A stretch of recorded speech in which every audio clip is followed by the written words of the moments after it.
Hello dear students, welcome to our channel educational goal. और आज हम बात कर रहे हैं कक्षा 7वीं की गणित की वर्कशीट और ये मार्च का महीना। ठीक है, तो पूरा सॉल्यूशन देखेंगे, वीडियो के अंत तक बने रहें। तो देखते हैं पहला प्रश्न क्या है। पहला प्रश्न है कि 8 घंटे एक दिन का कौन सा भाग है। तो देखिए एक दिन में 24 घंटे होते हैं और ये 8 घंटे है, तो आपको 8 बटे आप जब 24 करोगे तो 8 तिया 24, तो 1/3 आंसर आ जाएगा। ठीक है, अगला प्रश्न देखते हैं। अगला प्रश्न क्या है, देखिए दी गई आकृति में x का मान होगा, x यहाँ पर है। ठीक है, इसका मान बताना है और ये जो है ये 40 है और ये 60 है। तो दोनों प्रकार से निकल जाएगा कि एक तो नियम होता है कि त्रिभुज के अंतः कोणों का योग उसके भाई कोण के बराबर होता है सम्मुख भुजा के। तो देखिए 40 तो ये 60, ये दोनों कितने हो गए 100, तो ये वाला जो भाई कोण है ये भी कितना रहेगा 100 रहेगा। या फिर अगर आपको दूसरे तरीके से निकालना है तो आप ऐसा भी कर सकते हैं कि 60 40 100 हो गया और ये वाला जो बच गया वो 80 है और ये फिर दोनों 180 का बना तो भी 100 का आ जाएगा, यानी कि 100 आंसर आएगा कुल मिला के। आप तो ये देख लीजिए। आगे बढ़ें, संख्या 17 को दर्शाने वाले मिलान चिन्ह हैं। तो देखिए कौन से हैं, ये 5 ने 5 10, 5 3 15 और 2 17। ठीक है, तो आपको आंसर में ये डी वाला लिख देना है, ये वाला। ठीक है, किसी आयताकार खेत के चारों ओर बाड़ लगाने के लिए आवश्यक तार की लंबाई को कहते हैं। यानी कि आपको ये जो आयताकार खेत है तो ये जो तार है, ये जो पूरा ये जो मैं बता रहा हूँ ये क्या है, ये परिमाप है। ठीक है, तो आप लिखेंगे परिमाप। आपसे उसके अंदर का नहीं पूछा है, केवल बाहर जो तार लगाने का पूछा, तो ये परिमाप है। ठीक है, आगे बढ़ते हैं अगले प्रश्न की ओर। ये है अगला प्रश्न, एक 15 मीटर लंबी सीढ़ी, ये सीढ़ी जो है 15 मीटर है और भूमि से 12 मीटर ऊंचाई पर स्थित ये 12 मीटर है। ठीक है, ये यहाँ जुड़ जाएगी, ये खिड़की तक पहुँचती है। दीवार से सीढ़ी के पैर की दूरी बतानी है, ये दीवार है और सीढ़ी के पैर है, ये दूरी बतानी है आपको कुल मिला के। ठीक है, तो आप जानते हैं पाइथागोरस थ्योरम, इसमें से ये भुजा घट जाएगी तो 15 गुणित 15 कितना होता है 225 और 12 गुणित 12 100 होता है 44, तो आ जाएगा 81 और 81 का जब आप वर्ग करोगे तो आ जाएगा 9, यानी कि ये भुजा कितनी आई, ये 9 आई। ठीक है, तो देखिए ये 9 इसका आंसर आ गया यहाँ पे। ठीक है, पाइथागोरस थ्योरम से। अब हम आगे बढ़ते हैं। अगला प्रश्न है हमारा कि छायांकित जो भाग है, बताइए कि दो छायांकित भाग मिलकर वृत्त के कितने भाग को निरूपित करेंगे। एक तो ये भाग, ये 1/4 भाग है इस वृत्त का और ये भी 1/4 भाग है। ठीक है, तो दोनों को जोड़ देंगे तो आंसर आएगा 2/4 और काटोगे तो 1/2, यानी कि आधे भाग को निरूपित करेंगे। ठीक है, तो इसका आधे भाग आंसर आ जाएगा। अगला प्रश्न है, एक विद्यार्थी 3 क्रमागत दिनों में क्रमशः 4 घंटे 5 घंटे और 3 घंटे पढ़ता है। उसके प्रतिदिन पढ़ने का औसत समय क्या है। तीनों को जोड़ के 3 का भाग लगाना है, तो 4 5 9 3 12, 12/3, तो आंसर क्या आ जाएगा 4, यानी कि रोज 4 घंटे वो पढ़ता है। आगे देखते हैं अगला प्रश्न क्या है हमारा।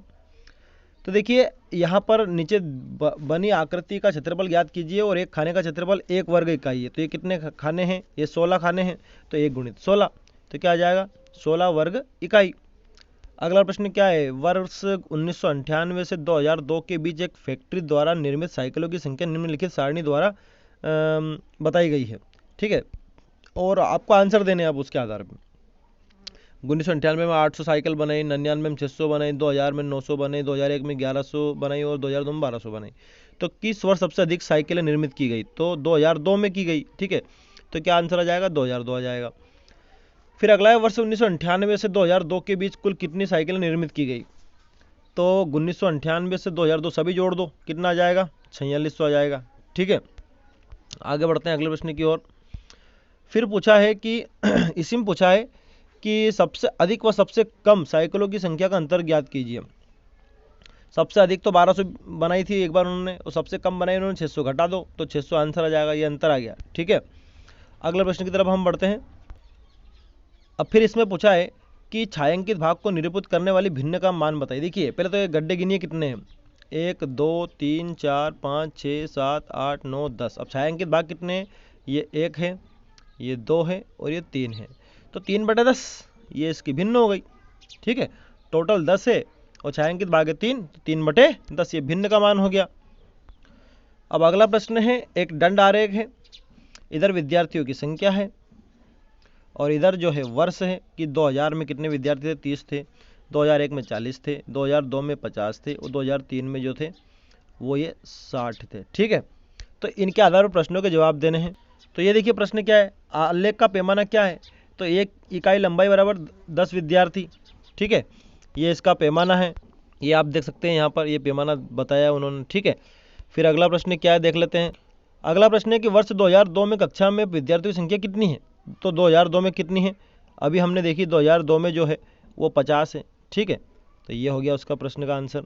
फिर अगला है वर्ष 2003 में विद्यार्थियों की संख्या वर्ष 2000 के विद्यार्थियों की संख्या से कितनी अधिक है, 2003 और 2000 में तुलना करनी है। तो 2003 में तो थे 60 और 2000 में कितने थे 30, तो घटा दो, 60 में 30 गए, 30 बचे, ठीक है, तो इसका आंसर भी क्या आ जाएगा 30 आ जाएगा। अभी अगला प्रश्न चौथे का दूसरा, एक सेब को 4 बराबर भागों में बांटा, तो 4 बराबर भागों में बांटा यानी कि हर भाग कितना है 1/4 है, जो यहाँ बता भी दिया है, प्रत्येक भाग 1/4, ठीक है। फिर आगे क्या हुआ कि मुझे 2 भाग और मेरे भाई को 1 भाग मिला, यानी कि 2 भाग, ये इसको मिल गए 2 भाग 1/4 1/4, ठीक है। फिर ये 1 भाई को मिल गया, दोनों को कितना भाग मिला यानी कि जोड़ना है, यानी कि 2/4 और 1/4 जुड़ेगा, तो आंसर आएगा 3/4, ये नीचे आप देख सकते हैं आंसर, ठीक है, ये स्क्रीनशॉट आप चाहे तो ले सकते हैं इसका। तो बहुत ही सरल प्रश्न था, आगे बढ़ते हैं। अब ये देखिए, एक मेज के ऊपरी पृष्ठ की माप 2 मीटर गुणित 150 सेंटीमीटर है, मेज के पृष्ठ भाग का क्षेत्रफल वर्ग मीटर में ज्ञात कीजिए। देखिए ये लंबाई है और ये चौड़ाई है या मोटाई कुछ भी कह लीजिए, तो ये तो मीटर में है, ये सेंटीमीटर में है, तो पहले तो हमें इसको मीटर में कन्वर्ट करना पड़ेगा, तो ये 1/5 मीटर इसका आंसर आ गया। आपको पता है आंसर कैसे आया, क्योंकि ये सेंटीमीटर में है तो इसमें 100 का भाग लगेगा तब जाके मीटर आएगा, तो ये 100 का भाग लगा तो ये आ गया 1.5 मीटर। अब ये भी मीटर में है, ये भी मीटर में। अब क्षेत्रफल हम निकाल सकते हैं, लंबाई गुणित चौड़ाई, तो अगर आप गुना करेंगे तो 3 वर्ग मीटर आएगा, ठीक है। वैसे भी क्षेत्रफल वर्ग में ही आता है, वर्ग मीटर वर्ग सेंटीमीटर, ठीक है। तो ये इसके मेज का पृष्ठ भाग का क्षेत्रफल हो गया, ठीक है। अगले प्रश्न की तरफ बढ़ते हैं। अब ये आकृति आप ध्यान से देखिए, अंतिम प्रश्न है ये, और एक वृत्त दे रखा है, इसको हम बोलते हैं जीवा, ठीक है, क्योंकि वृत्त के एक सिरे से दूसरे सिरे तक जो रेखा मिलती है उसको हम जीवा बोलते हैं, ठीक है। और वृत्त की सबसे बड़ी जीवा क्या होती है, व्यास होती है, तो ये व्यास है क्योंकि केंद्र से होकर गुजर रही है, ठीक है। फिर आपको इसमें 2 त्रिज्याएं दिख रही होंगी, एक तो OB और एक OA, और इनके बीच का जो भाग है वो कहलाता है त्रिज्यखंड, क्योंकि त्रिज्याओं के बीच का भाग है, ठीक है, तो वो AB हो गया। तो इसके आधार पर हम आंसर देंगे, प्रश्न हमसे जो जो पूछे जाएंगे। तो देखिए ये है केंद्र पूछा है, तो केंद्र क्या है O, ये तो हमने अभी देख ही लिया। व्यास क्या है, तो व्यास फिर आपको दिखा देते हैं। व्यास देखिए सबसे बड़ी जो जीवा होती है वो व्यास होती है BC, तो BC इसका व्यास है, तो यहाँ लिखा भी हुआ है BC, ठीक है। जीवा देख लीजिए, जीवा क्या है, तो जीवा आप सभी जानते हैं D और E, ये जीवा हो गया, ठीक है। अब अगला पूछा है एक त्रिज्याखंड, त्रिज्याखंड जो है वो जरूर इसमें AB है, ठीक है, ये वाला, तो ये त्रिज्याखंड हो गया। इसमें हालांकि गलत दे रखा है, आप इसको AB कर लीजिए, ठीक है। फिर पूछा है त्रिज्या, तो त्रिज्या तो 2 है, एक तो OA है और एक OB है, ठीक है, तो आप दोनों को लिख दीजिए, और त्रिज्या सभी बराबर ही रहती है किसी भी वृत्त की, ठीक है। इस तरह से आपका पूरा पेपर हो जाता है। Thanks for watching this video.